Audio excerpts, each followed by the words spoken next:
In the 1980s, a man named George drives into the garage of his rural home after a day's work.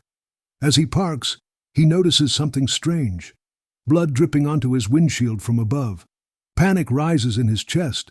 He bolts from the car and rushes upstairs, only to find his young daughter frozen, staring into empty space as if something terrifying is right in front of her.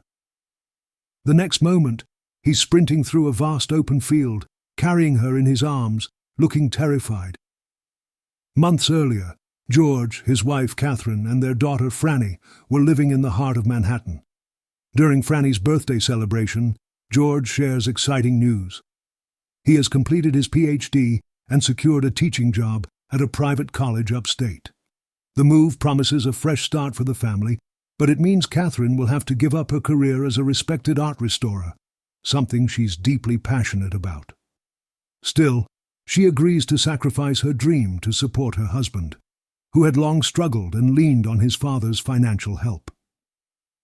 They move into a large, vintage farmhouse surrounded by trees and silence. The home is beautiful: antique furniture, rustic charm, and an old upright piano that still plays. But it holds secrets. On their very first night, Catherine is startled by the scent of car exhaust wafting into the bedroom. Franny becomes frightened by a chair that moves on its own in her room and runs to her parents' bed for comfort. George brushes it off. At the college, George is welcomed by Floyd De Beers, the head of the art department.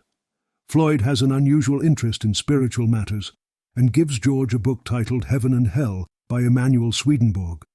Meanwhile, Catherine meets two brothers from the area, Eddie and Cole, who offer to help around the house. She hires Cole to watch Franny and Eddie to assist with repairs. One night, Catherine finds an old Bible tucked away in a cabinet. Inside is a hand-drawn family tree of the home's previous occupants, the Smith family, but several names are scratched out and labeled damned. That same evening, she sees flickering lights in the kitchen that lead her to an old gold ring hidden under a floorboard. When she touches it, something passes through her, a cold sensation, like being watched. She begins to believe the house is haunted. Determined to uncover the truth, she visits the local historical society. There, she learns that the house was built by Jacob Smith and his wife Ella, whose eyes in an old photo reflect sorrow and mystery. At the same time, George becomes infatuated with a quiet student named Willis. Their casual chats grow flirtatious and soon become a full-blown affair. George returns home one day, still high on lust, and brings Catherine a flower to cover his guilt. But when Catherine puts on the old ring she found, her demeanor shifts. Under its influence, she throws the flower into the trash. George later runs into Eddie, who reveals that he and his brother once lived in the same farmhouse.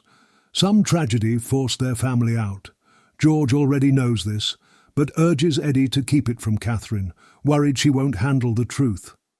Catherine, meanwhile, begins to enjoy Eddie's piano playing. When George comes home and sees them together, laughing, something in him snaps. But he says nothing. Strange things keep happening. Vultures start circling the property. Franny continues to see a shadowy woman at night. Catherine, though initially frightened, starts to feel comforted by the spirit's presence. She becomes convinced the woman is Ella Smith, still lingering in the house. One night, the piano plays by itself. Another time, Catherine finds herself staring into the mirror, unsure of who is looking back.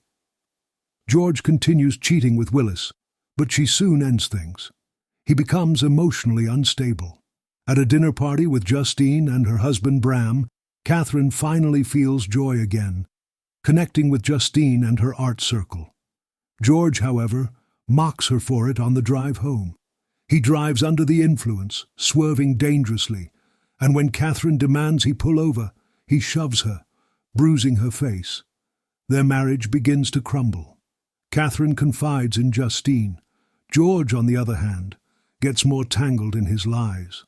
At the Metropolitan Museum, he runs into his PhD advisor, Dr. Warren, who's shocked to see George teaching. George lies and claims he's just a temporary replacement. Justine overhears this and starts questioning him. Back at the college, Floyd confronts George. Dr. Warren had called, revealing that he never wrote any recommendation letter for George. George begs Floyd to wait until after Thanksgiving before reporting him. Meanwhile, Catherine learns the truth about the paintings George claimed were his. They actually belonged to his cousin Henry, a gifted young artist who died mysteriously. The paintings had vanished after his death. Catherine realizes her husband stole them and built his reputation on lies. On Thanksgiving, George's family visits. His mother talks about how much George admired Henry and his paintings of lighthouses and coastal scenes.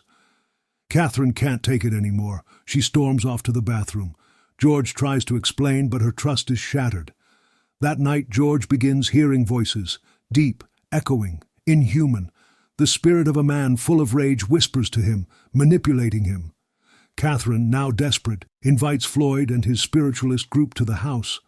During the séance, the spirit of Ella appears, but so does a male spirit, dark, controlling. He dominates the room, silences Ella, and shakes the table violently.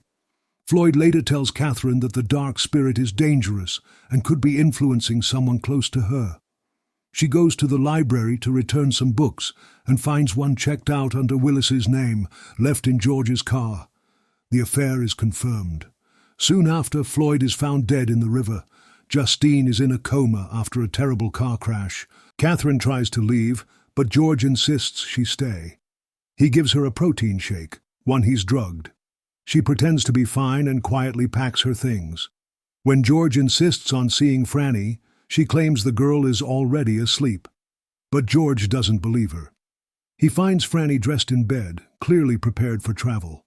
Now fully panicked, Catherine tries to call for help. George smashes the phone and blocks her path. She accuses him of harming Floyd and Justine. He denies it and calls her unstable. When he leaves the room, Catherine begins to feel dizzy, the drug taking effect. She stumbles through the house, searching for Franny. She pleads with Ella's spirit for help, and the ghost leads her upstairs.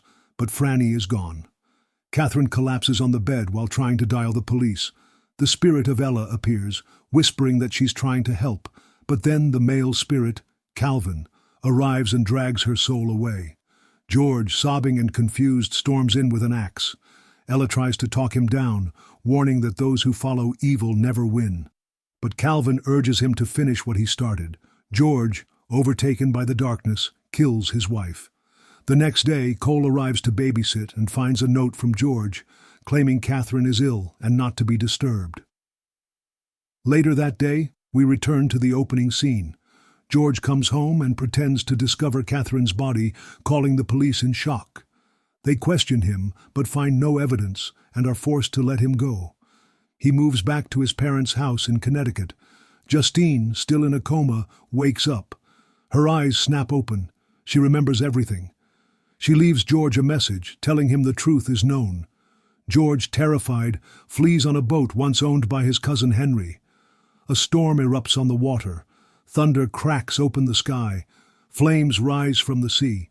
The boat begins to sink into the inferno.